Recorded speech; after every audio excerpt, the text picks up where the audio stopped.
بسم اللہ الرحمن الرحیم۔ السلام علیکم ناظرین، آج ہم بات کریں گے ان سچے مومن نوجوانوں کا جس کا قصہ قرآن پاک کے سورہ کہف میں بیان کیا گیا ہے۔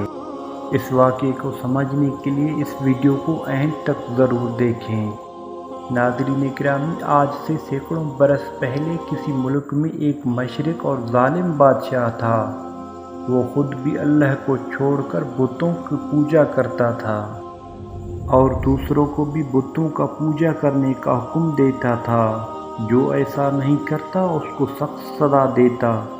ان کی سلطنت میں کچھ نوجوان بچے تھے جن کی تعداد 7 تھی۔ اللہ نے ان کو سیدھا راستہ دکھایا۔ یہ اللہ کو مانتے اور بتوں کو پوجا کو برا سمجھتے تھے۔ ان کے ماں باپ نے بہت انہیں سمجھایا کہ آپ بھی بتوں کو پوجا کریں، لیکن وہ نہیں مانے۔ ان کے ماں باپ کو یہی ڈر تھا کہ اگر بادشاہ کو خبر ملی تو وہ بادشاہ انہیں قتل کروا دے گا۔ لیکن ان بچوں کے دل میں اللہ کی محبت گھر کر گئی تھی۔ ماں باپ کی بھی نہ سنی اور اللہ کی تعریف اعلانیہ کرنے لگے۔ آخر کار ایک دن اس بادشاہ کو خبر مل ہی گئی کہ کچھ لڑکے اللہ تعالیٰ کو مانتے ہیں اور بتوں کو نہیں پوجتے۔ بادشاہ وقت نے یہ خبر سنتے ہی ان بچوں کا سر قلم کرنے کا حکم دیا۔ ان کے بعد ان بچوں کو بھی خبر ملی کہ بادشاہ وقت نے ان کا سر قلم کرنے کا حکم دیا ہے۔ ان بچوں نے ڈر کی وجہ سے ایک پہاڑ کے غار میں جا کر چھپے۔ جب کوئی شخص اللہ کا ہو جاتا ہے تو اللہ بھی اس کی مدد کرتا ہے۔ جب یہ بچے غار میں پہنچے تو اللہ تعالیٰ نے غیبی مدد کے ذریعے ان بچوں کو سلا دیا۔ اللہ تعالیٰ نے ان مشرک لوگوں کو اپنی نشانی دکھائی جو اللہ کو چھوڑ کر بتوں کو پوجتے ہیں۔ اس لیے ان بچوں کو اللہ تعالیٰ کے حکم کے مطابق 300 سال تک سلائے رکھا۔ اس عرصے میں پتہ نہیں کتنے بادشاہ ختم ہو گئے۔ زمانہ بدل گیا، لوگ بدل گئے۔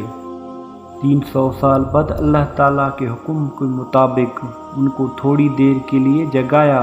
ان کو ایسا معلوم ہوا کہ وہ ابھی سوئے تھے۔ انہوں نے دیکھا کہ سب چیزیں اسی طرح موجود ہیں جس طرح وہ سوئے تھے۔ انہوں نے اپنے چند ساتھیوں کو سکے دیے کہ چھپ چھپا کر کسی طرح بازار جا کر کچھ کھانا لے آئیں۔ جب یہ ساتھی بازار گئے تو وہاں ہر چیز بدلی ہوئی نظر آئی۔ دکان پہنچ کر کھانا خریدا۔ جب وہ سکہ دیا تو لوگوں کو بہت تعجب ہوا کہ یہ سکہ فلاں بادشاہ کا وقت کا ہے جس کو مرے ہوئے کئی برس گزر گئے۔ لوگوں کو شک گزرا کہ کہیں کوئی خزانہ تو ان کے ہاتھ نہیں لگا، اور آہستہ آہستہ یہ بات اس وقت کے بادشاہ تک پہنچ گئی۔ یہ بادشاہ بہت ایماندار تھا اور اللہ اور روز قیامت کو مانتا تھا۔ بادشاہ وقت نے ان بچوں کو اپنے دربار میں بلوایا اور ان سے سارا قصہ سنا۔ بادشاہ اور حاضرین کو بہت تعجب ہوا۔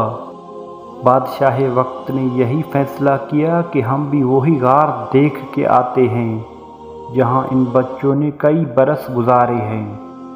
جب بادشاہ وہاں پہنچی تو ان بچوں کو سوتا ہوا دیکھا اور ان کی آنکھیں کھلی ہوئی تھی مگر جسم سو رہے تھے۔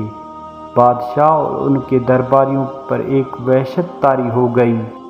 بادشاہ وقت واپس چلے آئے۔ یہ لڑکے جو کھانا لینے آئے تھے غار میں داخل ہوتے ہی اپنے ساتھیوں کے ساتھ مل کر سو گئے۔ بادشاہ اور ان کے درباریوں کو یقین ہو گیا کہ اللہ تعالیٰ بڑی طاقت اور قدرت والا ہے۔ مرنے کے بعد بھی وہ اسی طرح زندہ کرے گا جس طرح ان کو غار میں رکھا ہے۔ اس طرح یہ بچے قیامت تک سوتے رہیں گے۔ اللہ تعالیٰ نے اس واقعے سے ہم کو بتایا کہ وہ اپنے ماننے والوں کی حفاظت کرتا ہے، ظالموں سے نجات کی ایسی صورتیں پیدا کر دیتا ہے جو کسی انسان کے وہم و گمان میں بھی نہیں آتا۔